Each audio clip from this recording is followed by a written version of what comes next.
স্বাগতম বন্ধুরা আমাদের চ্যানেল চলো শিখতে। আজ মাধ্যমিক 26-এর জন্য অত্যন্ত গুরুত্বপূর্ণ একটি উপপাদ্য 32-এর উপপাদ্যটি ছোট হলেও এই উপপাদ্যটি পড়ার মতন যোগ্য। তাই উপপাদ্যটি আজকে শুরু করছি। উপপাদ্যটি হচ্ছে ব্যাস নয় এরূপ কোনো এক জ্যায়ের ওপর বৃত্তের কেন্দ্র থেকে লম্ব অঙ্কন করা হলে ওই লম্বটা জ্যাটিকে সমদ্বিখণ্ডিত করবে। প্রদত্ত কি দেওয়া আছে দেখো, ও কেন্দ্রের একটি বৃত্ত যার এবি একটি জ্যা এবং ও থেকে এবির ওপর ওডির লম্ব টানা হলো, অর্থাৎ আমরা বলতে পারি এটাও 90 ডিগ্রি আর এটাও 90 ডিগ্রি।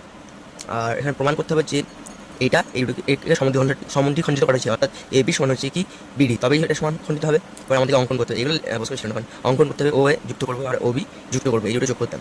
এবার প্রমাণ, এই ওডি হলে যে কি এ বির ওপর একটি লম্ব, অর্থাৎ এইটা 90 ডিগ্রি এটাও 90 ডিগ্রি। এবার সুতরাং এই ত্রিভুজের মধ্যে কম্পেয়ার করতে হবে। এই ত্রিভুজ ও এ ডি ও ত্রিভুজ ও বিডি এর মধ্যে কম্পেয়ার করতে হবে।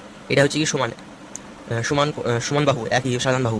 আর এটা হচ্ছে 90 ডিগ্রি যেহেতু লম্ব, আর এটা হচ্ছে কি অতিভুজ, মানে অতিভুজ বা ব্যাস দুটোই সমান, অর্থাৎ যে কি সর্বসমতার আর এই যে সত্তা অনুযায়ী এটি সর্বসম। কারণ আর মনে হচ্ছে কি রাইট অ্যাঙ্গুলার 90 ডিগ্রি, দুটোই একটি কোণ 90 ডিগ্রি। হাইপোটেনিয়াস অর্থাৎ অতিভুজ, দুটি অতিভুজ সমান, আর একটা সাইড দুটি সমান এই সাইডটা, অর্থাৎ এই দুটো ত্রিভুজ ও এ ডি ও ত্রিভুজ ও বি ডি সর্বসমতার অনুরূপ বাহুগুলোই পরস্পর সমান হয়, অর্থাৎ সর্বসমতার অনুরূপ বাহু এডি ও বিডি সর্বসম ত্রিভুজ অনুরূপ বাহু হওয়ার কারণে এগুলি পরস্পর সমান, অর্থাৎ আমাদের উপপাদ্যটি প্রমাণিত।